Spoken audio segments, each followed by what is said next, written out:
2024ના રોજ જે ગઢ વિસ્તારમાં એક 11 વર્ષીય બાળકની હત્યા કરી દેવામાં આવી છે, ત્યારબાદ તેમાંથી પોલીસ દ્વારા જે છે એક નવી પહેલ બનાસકાંઠા પોલીસ દ્વારા શરૂ કરવામાં આવી છે.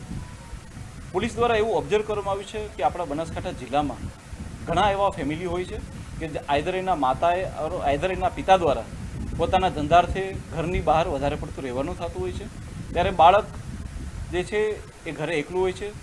બની શકે છે કે દાદા દાદી પાસે હોય, નાના નાની પાસે હોય, ઓર અધરવાઇઝ તેના મોટા ભાઈ બહેનની પાસે હોય. આવા સંજોગોમાં 18 વર્ષથી નીચેનું બાળક જે છે એ આજના સંજોગોમાં ખૂબ જ વલ્નરેબલ બની જતું હોય છે. આપણા આખા ગુજરાત પોલીસ દ્વારા 60 વર્ષથી ઉપરના સિટીઝનનું એક રજિસ્ટ્રેશન કરાવવામાં આવે છે.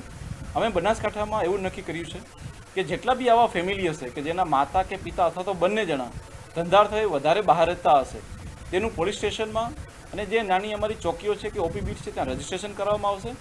અને એ બાળકની પાસે પોલીસ મહિનામાં વારંવાર કે અવારનવાર જ્યારે બી સમય મળશે ત્યારે પોલીસ ત્યાં જશે. એને ગુડ ટચ અને બેડ ટચ શું છે તેના માટે બી સેમિનાર કરવામાં આવશે. અને સાથે સાથે એક સમાજમાં બી સંદેશો જશે કે આવા કોઈ પણ બાળકો હશે એ એકલા નથી.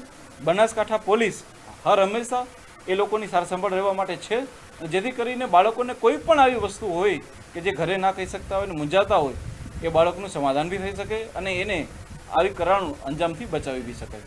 હું આપ સર્વને મીડિયાના માધ્યમથી અનુરોધ કરવા માગું છું કે આ વિડીયોને વધારે શેર કરી અને લોકો સુધી પહોંચાડવામાં આવે કે જો આપ ધંધાર્થે વધારે બહાર રહો છો, બાળક એકલું છે, નાનું છે, અમારા લોકલ પોલીસ સ્ટેશનનો કોન્ટેક્ટ કરો, અમારા લોકલ ચોકી ઇન્ચાર્જનો કોન્ટેક્ટ કરો. એ અવારનવાર તમારા ઘરની મુલાકાત લેશે અને અમારાથી શક્ય એટલું બાળકોની રક્ષા